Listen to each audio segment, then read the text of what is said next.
Also, if you have any suggestions for us to make the channel better, please let us know. Now let's start with the story. My daughter Bianca screamed at me the other night. "You ruined my life with your stupid rules," she shouted, eyes blazing.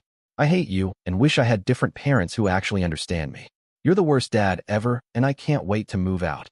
I didn't raise my voice. I just looked at her and said, "Sure."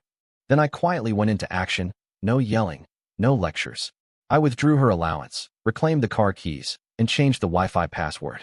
2 days later, she was knocking desperately on my bedroom door. I'm Dylan. I'm 46, a single dad to my daughter Bianca, who just turned 18. I work in construction management, been in the field for about 15 years now. I started from the bottom, swinging hammers in 100-degree heat, and slowly worked my way up. Now I manage crews that build office complexes and shopping centers all over our city. It's honest work. Pays decent, around $78,000 a year, but it's physical as hell. I'm up by 5 a.m. every single day. I'm home by 6 p.m., covered in dust and concrete, and my back reminds me every morning that I'm not 25 anymore. Let me paint you a picture of what my days look like. Alarm goes off at 5. I down some coffee and a protein bar while checking the weather report and crew schedules.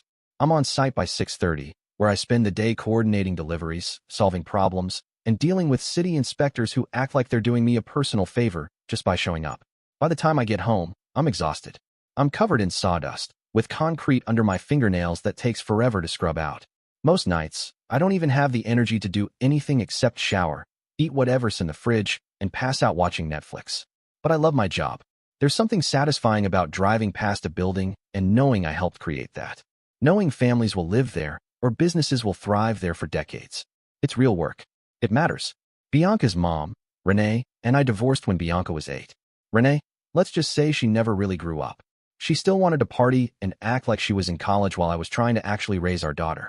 Picture this. I'd come home from a 10-hour shift, bone-tired, and find 8-year-old Bianca eating cereal for dinner again. Renee would be sprawled on the couch, too tired to cook after spending the whole day shopping or hanging out with friends. The divorce was messy. Renee fought hard for 50-50 custody, but the reality was she could barely keep a job or maintain a clean apartment. During one custody hearing, the judge actually asked her, "Ms. Renee, can you explain why there were dirty dishes from 3 weeks ago still in your sink when you knew social services was coming for a home visit?" I ended up with primary custody, and Renee only gets Bianca every other weekend and some holidays. Honestly, best thing that ever happened to Bianca, even if she doesn't see it that way. Here's what her life looks like. We live in a 4-bedroom house in a solid school district, the kind I busted my ass to afford. The mortgage is $2,100 a month, which eats up nearly 40% of my take-home pay. But I did it so she could go to good schools and have opportunities one never did. Her bedroom? It's bigger than my first apartment when I moved out at 18, 15 by 12 feet, with a walk-in closet and her own private bathroom. That walk-in closet? Stuffed to the brim with Lululemon $90 leggings, Urban Outfitters $60 hoodies, and American Eagle $80 jeans. Places I wouldn't even step into for myself. But for her, somehow it became normal. And the electronics? She's got everything. A MacBook Pro for school, $1,800. An iPad for digital art, $600. An iPhone 14 Pro because the 13 is too slow, $1, $200. AirPods, $250. And not because hers were broken. No, she just didn't want to deal with wires because, in her words, wires are gross. Her room has a full gaming setup, a PS5, a Nintendo Switch, and a custom PC that I shelled out $1,500 for. All of it connected to a 55-inch TV because the 65-inch one in the living room was too far away to see from her bed. Every month, $350 goes straight from my checking account to hers. Not for gas or bills or anything useful, just spending money. She uses it for whatever she wants. $30 movie nights with friends, $7 Starbucks runs every morning, $50 Sephora lipsticks that vanish into drawers and never get used. I've watched her drop $40 on lunch at some trendy spot downtown, eat 2 bites, then toss the rest in the trash because I wasn't that hungry. And here's the part that really sticks in my throat. She's never shown a single ounce of gratitude. Not once. Last Christmas, I got her AirPods Pro. She opened the box, looked up at me, and said, "Why didn't you get me the Max ones? Sarah's dad got her those, and they're way better." No thank you. No smile. Just instant disappointment that I didn't spend even more. For her 18th birthday, just 3 months ago, I bought her a 2019 Jeep Wrangler. Paid $22,000 in cash. I'd been saving for 2 years, putting away $400 to $500 every month, eating ramen for lunch and skipping vacations to make it happen. It's in my name. I pay the insurance, $180 a month, because teenage drivers cost a damn fortune. I pay for the gas, $140 a month, and all the maintenance. Every oil change, every tire rotation, every weird dashboard light. She's never even pumped her own gas. One time I told her, "Hey, you should learn to do this." She wrinkled her nose and said, "It smells gross, and I don't want to get my hands dirty. Just do it."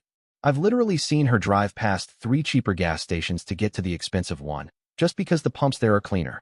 And for all that, my rules for this generosity are pretty damn simple. Maintain at least a C+ average. She's smart enough for A's, easily, but I'm not expecting miracles. Do your own laundry. Keep the common areas clean.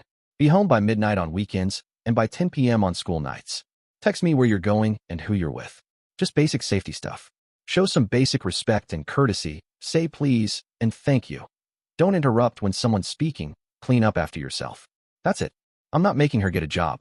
I'm not asking her to pay rent, cook dinner, or take on any real responsibility. Nothing that most 18-year-olds in the real world have to do. All I expect is that she be a decent human being and a halfway responsible student. But here's where everything starts going off the rails. Every other weekend, when Bianca heads to Renee's apartment, she comes back with a completely different attitude. Like a switch has been flipped. Renee lives in this fantasy world where she plays cool best friend, instead of being an actual mother. They go shopping. With money I send Renee for emergencies. She spills all her dating drama to Bianca, lets her sleep until 2 in the afternoon, and orders takeout for every meal. And the whole time, she's trash-talking me. She's always going on about how strict and old-fashioned I am. I told my buddy at work the other day, like having a curfew and basic house rules is some sort of medieval torture. Renee works part-time at some boutique, probably making around $35,000 a year. She lives in a tiny apartment and drives a 12-year-old Honda with a dented bumper. But somehow, I'm the bad guy for having structure, for keeping things stable. And I've heard the conversations. Bianca doesn't even try to whisper. "Your dad is so controlling," Renee says. "When I was 18, my parents trusted me to make my own decisions." This, coming from a woman who's been evicted twice and had her car repossessed. The past year has been absolute hell. Bianca's grades tanked, from B's to C- and D's. She started treating our house like a hotel. Dishes left everywhere. The bathroom looked like a hurricane hit it. Makeup, hair tools, and products scattered across every surface. Her bedroom floor? A minefield of dirty clothes until she had literally nothing clean left to wear. I found moldy plates under her bed. Empty energy drink cans shoved between the mattress and the wall. The curfew? A joke. She'd roll in at 1 a.m. on school nights like it was no big deal. And when I'd be waiting up, worried sick, she'd act surprised. "We lost track of time," she'd say. Or, "Monica's mom said she could stay out late, so I thought it was okay." When I'd tell her, "Monica's mom doesn't make the rules in our house," she'd just roll her eyes and mutter whatever under her breath. Every conversation turned into her scrolling through TikTok while I talked. No eye contact. No response. Just the occasional sigh or scoff. Then she'd storm off to her room and immediately FaceTime Renee. And I could hear the same complaint over and over again through the wall. "He's so unfair, Mom. All my friends have normal parents who trust them. He interrogates me about everything. It's like living in prison." Prison. In a house where her biggest responsibility was putting her damn plate in the dishwasher. I started feeling like a stranger in my own home. I'd come home from a 10-hour day of actual work, real, physical labor, to find her sprawled on the couch I'd saved months to buy, eating food I'd paid for, using the internet I paid for, to complain about how unfair her life was. And it was eating me alive. I'd lie in bed at night staring at the ceiling, wondering where I went wrong. How this kid I'd sacrificed everything for could have so little respect for me. How she could see everything I provided, the house, the car, the phone, the freedom, and still act like I was the enemy. Honestly, the breaking point should have come a long time ago. Like the time I found out she'd been lying about going to study groups, and was actually at parties where kids were doing things that would make any parent's hair curl. Or the call from her English teacher saying she'd cheated on a test, looking up answers on her phone right there in the classroom. Or when I found vape cartridges stashed in a shoebox under her bed, bought with the allowance money I gave her. But somehow, I kept making excuses. Kept thinking, maybe if I just tried harder. Maybe if I explained things better. Showed more understanding. Classic enabling behavior. I see that now. Then, 3 weeks ago, I got a call at work from Mrs. Preston, Bianca's English teacher. Now Mrs. Preston doesn't sugarcoat things. She's one of those old school teachers who actually gives a damn and won't lie to parents just to keep the peace. Mr. Johnson, she said, and I could tell from her tone that whatever was coming wasn't going to be good. I wanted to talk to you about Bianca's final essay. What about it? I asked, already bracing myself. It was due 2 weeks ago, she said, and she hasn't turned it in. I was standing in the middle of a job site, watching my crew install drywall. Power tools were screaming in the background, so I stepped away from the noise, ducking behind a stack of materials just to hear her better. What do you mean, hasn't turned it in? I asked. I mean she hasn't submitted anything, Mrs. Preston said. No draft. No outline. No excuse. Nothing. My stomach dropped. That essay was worth 40% of her semester grade. If she didn't turn it in, she'd fail the class, which meant she wouldn't graduate. Has she said anything about it? Given you any reason? I asked. I've asked her twice, she said. The first time, she told me she'd have it done by the end of the week. That was 2 weeks ago. When I asked again yesterday, she just shrugged and said she'd get it done soon. Then she walked away while I was still talking to her. Jesus, I muttered. I'm sorry, Mrs. Preston. I had no idea. I've been teaching for 23 years, Mr. Johnson, she said. I can usually tell when a student is struggling versus when they just don't care. Bianca is capable of A-level work when she applies herself, but lately, she seems to think rules don't apply to her. I thanked her, hung up the phone, and stood there for a long moment, just staring down at the concrete dust swirling around my boots. The rest of the day, I was completely out of it. My crew probably thought I was losing it. I kept checking my phone like something was about to explode, staring off into space instead of paying attention to the electrical work we were inspecting. I pulled into the driveway around 6:15 p.m. The sun was just starting to set, casting this orange glow across the front of the house. Through the window, I could already see the familiar blue flicker of the TV lighting up the living room. I just sat there for a moment in the truck, engine off, hands on the steering wheel, trying to gather my thoughts. I didn't want this to turn into another screaming match. I was tired. Tired of the arguing, tired of the disrespect, tired of walking into my own house and feeling like an outsider. When I finally walked in, there she was. Bianca, sprawled across our leather sectional, the one I saved 8 months to buy, like she didn't have a care in the world. She was wearing one of her usual outfits, $40 leggings and a $60 hoodie from some trendy store I'd never stepped foot in for myself. Her face was lit up by the glow of TikTok, thumb flicking through videos while some trashy reality show blared from our 65-inch TV. On the coffee table, a Starbucks cup, probably a $6 iced coffee with extra everything, and a half-eaten sandwich from that overpriced deli downtown.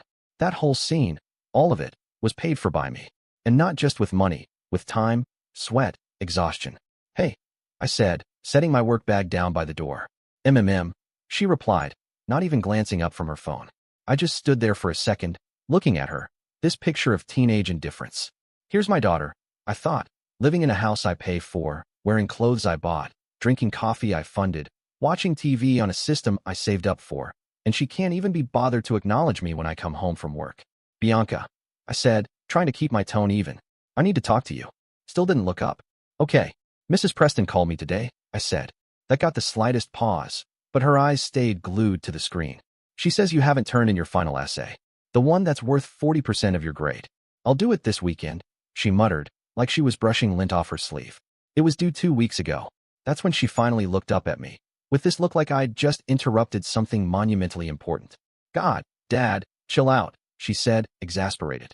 She'll take it late. Teachers always say stuff is due, but then they accept it anyway. It's not that serious. It is serious, Bianca, I said, stepping further into the room. You're barely passing English as it is. This could make you fail the entire class, which means you won't graduate with your class in June. She groaned, dramatic as ever, throwing her head back into the cushions like I'd just announced the world was ending. Here we go with the doom and gloom speech again, she said. This isn't doom and gloom, I replied. This is reality. Plus, your other grades are slipping. Plus, you came home at 2:30 a.m. last Thursday when your curfew is 10 p.m. on school nights. Plus, you lied to me about where you were last weekend. I didn't lie, she said quickly. I said I was going to Monica's house. You said you were going to Monica's house to study. I said. Monica's mom called me because she thought you were here. Neither of you were where you said you'd be. Her cheeks turned red. She knew she was caught. Whatever. We just changed plans. You changed plans and didn't tell me. I said. That's called lying by omission. That's when she stood up, suddenly, tossing her phone down on the couch like it offended her. Here we go with the rules again, she snapped. Yes, I said firmly. Here we go with the rules. The rules that come with living in this house, having all your expenses paid, and driving a car that costs more than some people make in a year. That's when she completely lost it. She started pacing around the living room like she was about to deliver some over-the-top monologue from a high school play. Arms flailing, voice rising, like the stage lights were on her. "I am so freaking sick of your rules," she yelled, eyes wide. "You have completely and totally ruined my entire life with your obsession with controlling everything I do." She threw her arms in the air, then pointed toward me like I was the villain in some teen drama. "I can't breathe in this house. I can't be myself. I can't do anything without you interrogating me like I'm some kind of criminal." I stayed quiet. Just watched her. She wasn't done. "All my friends have normal parents who actually trust them and treat them like adults instead of prisoners. Mitch's parents let her stay out until 3 a.m. because they trust her judgment and know she's responsible. Kara's dad bought her a BMW and doesn't track her every single move like some kind of psycho stalker. Eliza's mom takes her shopping and they get their nails done together instead of lecturing her about chores and grades all the time." She was on fire now, pacing, gesturing wildly, voice rising with every name she dropped. But as I listened, all I could think about were the things she didn't say. Mitch, the one whose trusting parents had to bail her out twice for underage drinking, who now had community service hours eating up her weekends. Kara, who crashed that shiny BMW into a mailbox because she was texting while driving. Now she had to take the bus to school. No car, no phone, nothing. And Eliza, whose cool mom, was so busy being her BFF that Eliza flunked 3 classes last semester. She might not even walk at graduation. But Bianca didn't bring any of that up. Not a word. What really hit me wasn't the comparisons, or the shouting, or the dramatics. It was the total lack of gratitude. The blindness to everything she had. She'd never wanted for anything. Ever. She had every advantage I never did growing up. A safe home. New clothes. Her own car. Money in her account. Support. But somehow I was the problem. "You know what, Bianca?" I said quietly. That stopped her. Mid-rant. She blinked at me, confused. "What? You're right." She tilted her head, unsure if I was being sarcastic. "Wait, what?" "You're right," I repeated. "Your life. Your choices. If my rules are ruining your life so much, then you shouldn't have to live with them anymore." Her mouth dropped open just a little. "What's that supposed to mean?" "It means," I said, keeping my voice calm, "you're 18 years old now. You're an adult. And adults don't have to follow their parents' rules." I could see the gears turning in her head, that same head that had just been tossing out accusations like candy. Now it was like she'd been gearing up for a big dramatic showdown, and I'd pulled the rug out from under her. I walked over to the kitchen counter where she always dumped her stuff when she got home. And sure enough, the Jeep key was there, attached to the keychain I gave her for Christmas. A little green cactus that said, "Don't be a prick." She thought it was hilarious when I gave it to her, held it up and laughed. Now, she followed me, voice suddenly smaller. "Dad, what are you doing?" She was right behind me now. I could hear something new in her tone, uncertainty, maybe even fear. The first time I'd heard it in months. "My Jeep," I said simply. "My rules. You don't like the rules, you don't get the Jeep." I pocketed the key and headed toward my home office. "Dad, you can't just take my car," she shouted, trailing after me as I headed for the hallway. I turned around and looked her square in the eye. "It's not your car, Bianca," I said calmly. "Your name isn't on the title. Your name isn't on the insurance policy. You've never paid for gas, maintenance, or repairs. It's my car. I was letting you use it under certain conditions. And you've made it clear you don't want to meet those conditions." "But I have plans tonight," she protested, voice rising. "I'm supposed to pick up Monica and Chloe, and we're going to see that new Marvel movie." "Sounds like you'll need to make new plans," I said, turning back toward the kitchen. "Maybe ask one of your friends with the normal parents to drive." I pulled out my phone, opened my banking app, and tapped my way to the recurring $350 monthly allowance I'd been transferring to her account every month. Right there, in front of her, I canceled it.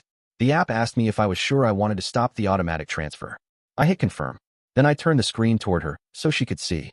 "My money, my rules." "What the freak, Dad?" "Language," I said, not raising my voice. "Don't tell me about language," she yelled, throwing her hands up. "You just stole my money." "I didn't steal anything," I said. "I stopped giving you an allowance." "There's a difference." "But that's my money. You've been giving it to me for years. And now I'm not," I said flatly. "That's what happens when you're an adult. You earn your own money instead of getting handouts from your parents." Then I walked over to the Wi-Fi router in the hallway, unplugged it. The little green and blue lights blinked off. "My internet," I said, "my rules."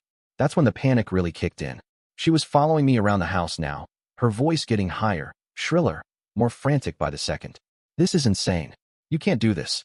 I have homework to do online. I have to post on Instagram. My Snapchat streaks will break. Sounds like problems that adults have to solve for themselves, I said, heading toward my bedroom. But how am I supposed to do my essay without internet? The same way people wrote essays for thousands of years before the internet existed, I said. Or you could go to the library. They have free Wi-Fi. The library, she shrieked. Dad, you're being ridiculous. I stepped into my bedroom and started to close the door behind me. Dad, please. I'm sorry, okay? I didn't mean what I said about the rules. Yes, you did, I replied, pausing in the doorway. And that's fine. You're entitled to your opinion. But you're not entitled to the benefits that come with following rules you don't believe in. This isn't fair. Life isn't fair, sweetheart, I said gently. You'll learn that pretty quickly. You're supposed to be my father. You're supposed to take care of me. I am taking care of you, I said. There's a roof over your head, food in the refrigerator, utilities that work. You have everything you need to survive. What you don't have anymore are the luxuries that came with being part of this family in a meaningful way. Then I shut my bedroom door and locked it. For the next hour, I could hear her outside in the hallway having a complete meltdown. She cycled through everything, begging, bargaining, threatening, crying. I sat on the edge of my bed and listened as it all played out from the other side of the door. At one point, she was pounding so hard on the door, I genuinely thought she might break it. Then she called Renee. I could hear her through the wall, crying and screaming into the phone, telling her mom what a monster I was. I could hear every word through the thin walls. Her voice carried like a siren. Mom, he's lost his mind, she was saying, almost in a full scream.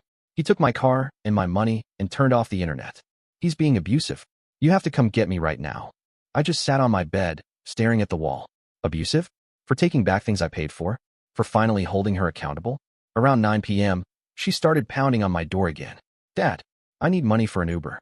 I can't just sit here all night. I didn't move. Just said, call your mom to pick you up. She's working. Come on, I just need like $20. Figure it out, Bianca. How am I supposed to figure it out? I don't have any money. That's what happens when you don't have a job or savings, I said through the door. Welcome to adulthood. This is so freaked up. You're supposed to help me. I offered to help you. I reminded her. By providing structure and support. You said you didn't want that help. Then silence.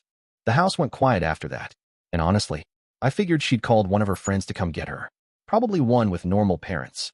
The next morning, I got up at 5 a.m. for work as usual, walked past her door, and found it open. Her room looked like a tornado had touched down. Clothes everywhere. Drawers half open. Stuffed animals on the floor. Makeup scattered. She'd clearly packed in a hurry, in a rage. But she was gone. She didn't come home that night. Or the next day. I knew exactly where she was. Renee's apartment, probably being consoled and told how awful I was. But honestly, the house felt peaceful. For the first time in months. No yelling. No passive-aggressive slamming of doors. No TikTok audio blaring through the walls. Just quiet. I spent the next few days getting my ducks in a row. First thing Tuesday morning, I drove over to Renee's apartment complex. Sure enough, Bianca's Jeep was parked in visitor parking. I had a spare key, of course I did. I got in, drove it home, and parked it in my garage where it belonged. A couple of Renee's neighbors saw me and looked like they wanted to say something. One of them, an older lady with a tiny dog, asked, "Everything okay?" "Family business," I said, "just taking care of something," and left it at that. Then I called Verizon. "Hi, I need to make some changes to a line on my family plan," I told the rep. We walked through everything. I downgraded Bianca's phone to the basics. No more unlimited data. No more hotspot. No more international texting. No more Spotify, Netflix add-ons, or cloud storage upgrades. "Are you sure you want to remove all the features?" the rep asked. "Completely sure," I said. "Basic talk and text only. Just enough for emergencies." But the real move, the one I'd been mentally preparing for months, was what I did next. See, I'd been keeping track of Bianca's expenses for a while. Not in a weird, obsessive way. Just curiosity. I manage million-dollar budgets on construction sites. I know how to track numbers. I just wanted to know what it actually cost to support her lifestyle. So I sat down at the kitchen table with my calculator and my bank statements and made a full breakdown. Bianca's monthly expenses. Portion of mortgage for her room, $450. Her room is 180 square feet out of 2,400 total in the house. Proportional. Utilities, electric, water, trash, internet, $85. Roughly 1/3 of our $255 monthly bill. Food and groceries, $280. She eats a lot, and not cheap stuff either. Cell phone, $95. Unlimited everything, plus insurance. I made copies of the breakdown, every line item, every cent. 3 months' worth of bank statements were stapled behind it, highlighting every Venmo transfer, every Amazon order, every charge at Lululemon, Sephora, Starbucks. There was no room for argument, no room for denial. This girl had been living a lifestyle that cost me nearly $23,000 a year, and she acted like it was her birthright. I slid everything into a manila envelope and sealed it. On the front, in big block letters, I wrote, "Since Bianca prefers living with you now, here's what it actually costs to support her lifestyle. Good luck figuring out how to pay for it on $35,000 a year. Dylan." I didn't go up to the apartment. Didn't want to see Renee. I knew how that conversation would go. Accusations, yelling, guilt trips. I wasn't in the mood. I just taped the envelope to her mailbox and left. The call came 2 days later. "Dylan, what the hell is this supposed to mean?" Renee was practically screaming into the phone. "It means exactly what it says," I replied. "Bianca's an adult now.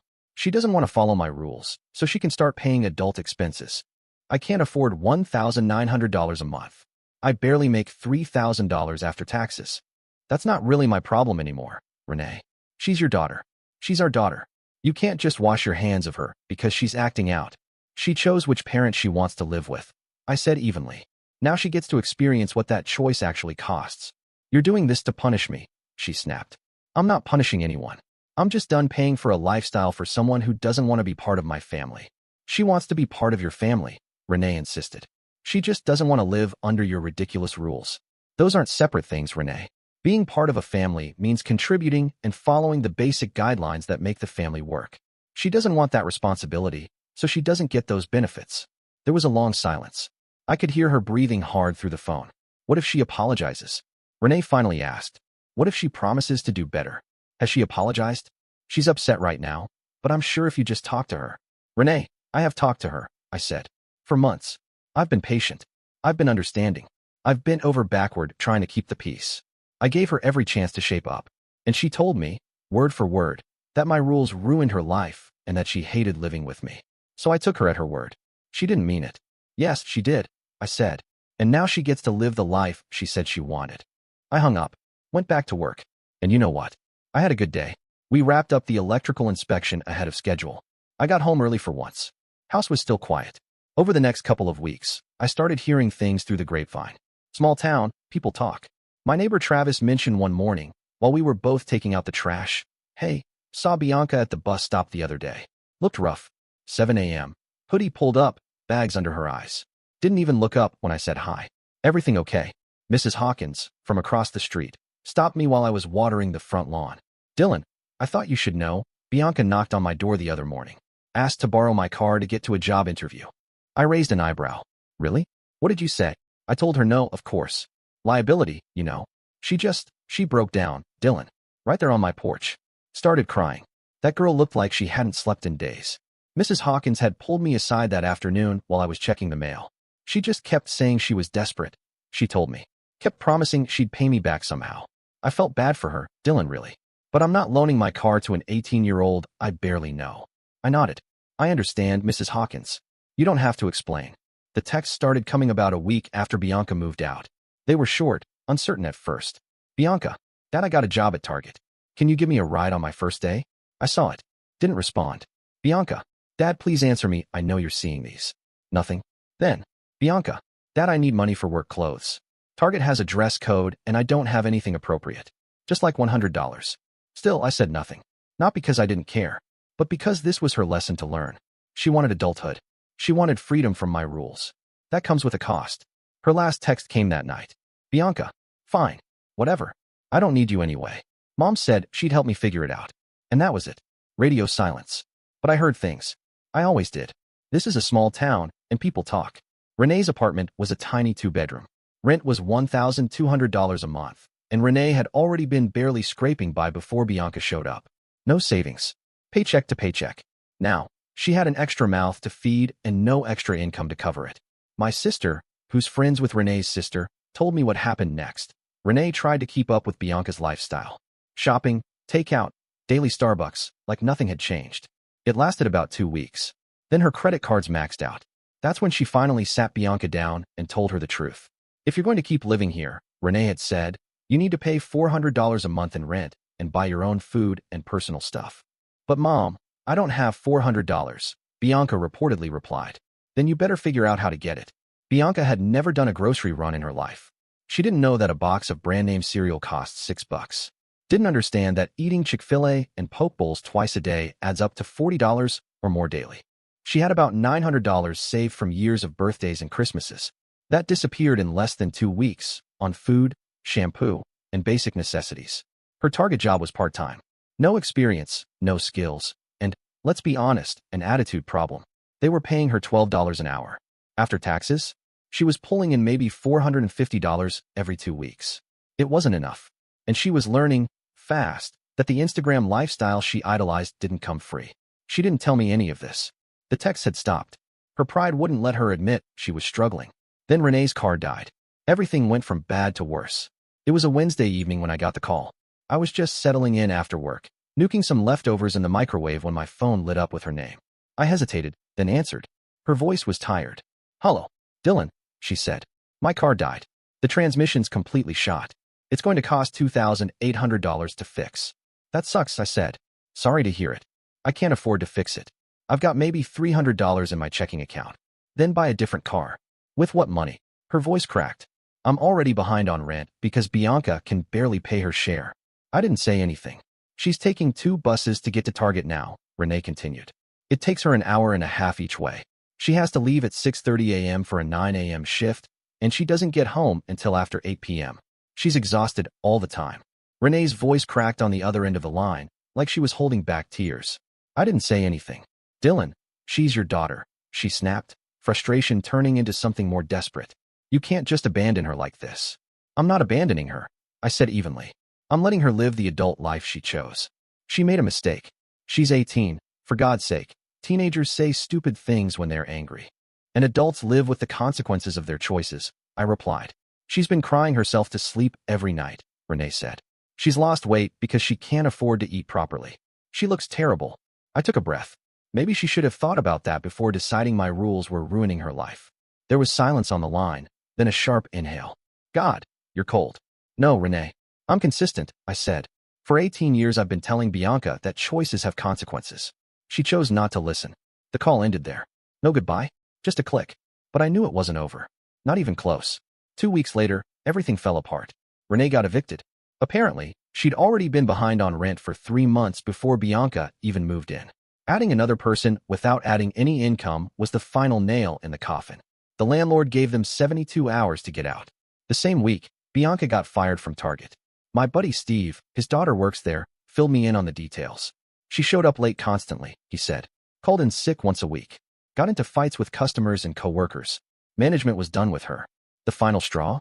A customer asked her to check in the back for a different size shirt, and Bianca said, 'That's not my job,' then just walked away.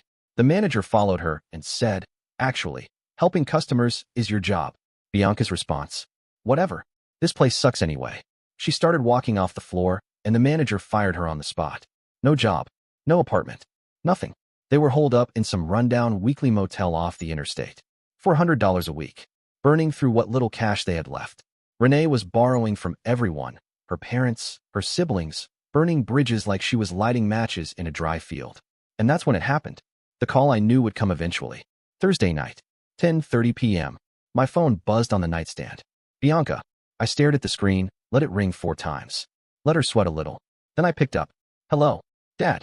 Her voice was small, shaky, barely recognizable. Nothing like the girl who'd stormed out of my house with fire in her eyes 2 months earlier. "Hi, Bianca. I need to talk to you." "Okay." There was a long pause. I could hear her breathing, uneven, like she was trying not to cry. In the background, I heard a TV, some cheap sitcom laugh track echoing in whatever motel room they were stuck in. "I messed up, Dad. Really, really bad." "How so?" "I got fired from Target. Mom got evicted. We're staying in this horrible place, and we're running out of money, and I don't know what to do." "That sounds really stressful." "Dad, I'm sorry. I'm so sorry about what I said." "Which part?" I asked quietly. "All of it. The stuff about your rules ruining my life, and hating living with you. I was just being dramatic and stupid." I let that sit for a second. "So you do think my rules are reasonable?" There was a pause. Long. Then she said softly, I understand them better now." "What do you understand about them?" I asked, keeping my tone even. "That things cost money. A lot of money. And that you were paying for everything, and just asking me to be responsible in return. And I wasn't being responsible at all." I stayed quiet. Let her keep going. What else? That having a curfew isn't about not trusting me. It's about safety and structure and showing respect for your house. She sniffled. Her voice trembled. And that doing chores isn't punishment. It's just being part of a family, contributing to the household instead of just taking everything. Anything else?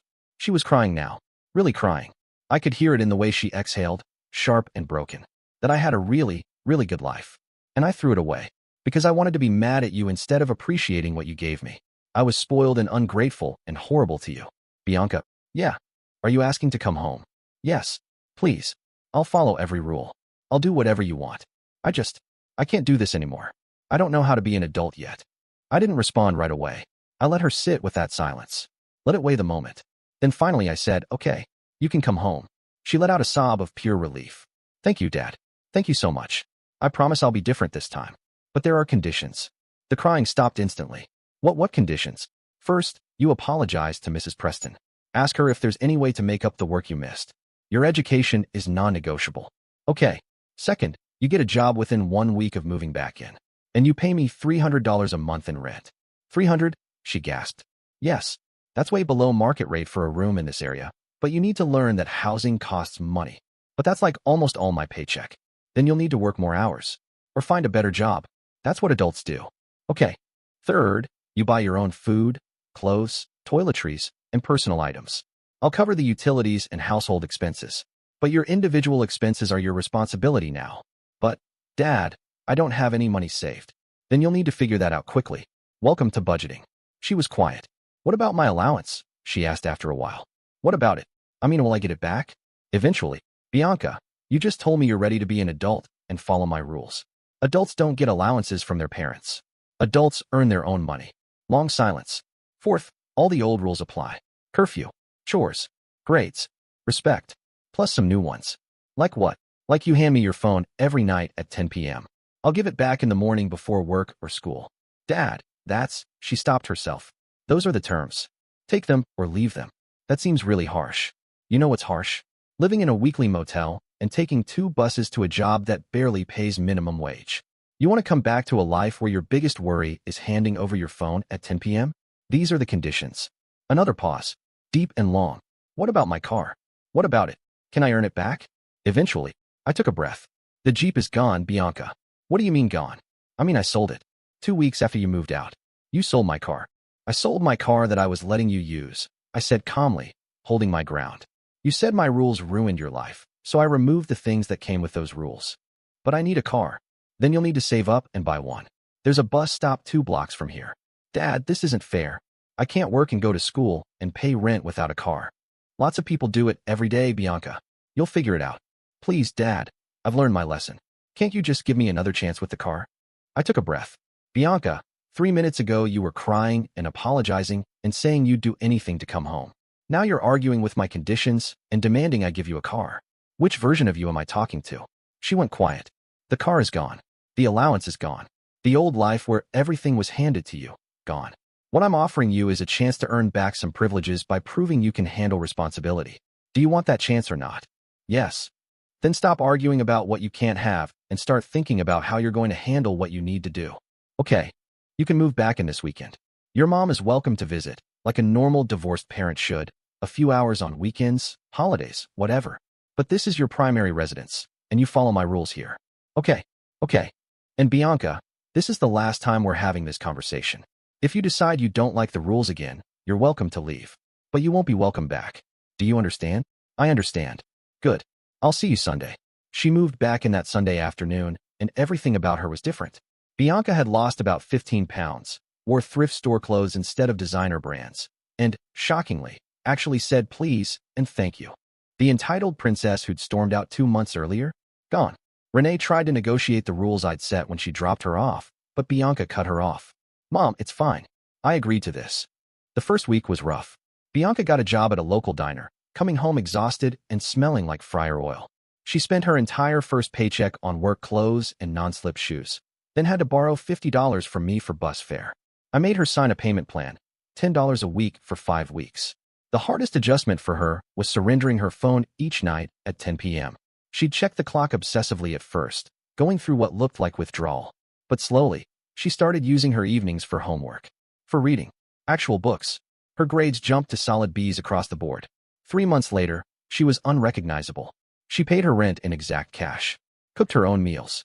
Did laundry without being asked. We had real conversations again. She'd tell me about her day. Ask for advice. Even laughed at my dad jokes. Then came the moment that changed everything. After working double shifts all week, she came home and sat across from me at the kitchen table. She pulled an envelope from her bag, stuffed with crumpled cash tips, and slid a folded $100 bill across the table. I want to give you this, she said. I want to save up to buy my own car. Not anything fancy, just something reliable. Something I can pay for myself. I looked at her, this girl who, 8 months ago, thought the world owed her everything, now working double shifts to prove she could earn what she wanted. Keep your money, I said, handing it back. But I appreciate the gesture more than you know. Dear listeners, please share your thoughts in the comments section below and don't forget to like, share, and subscribe.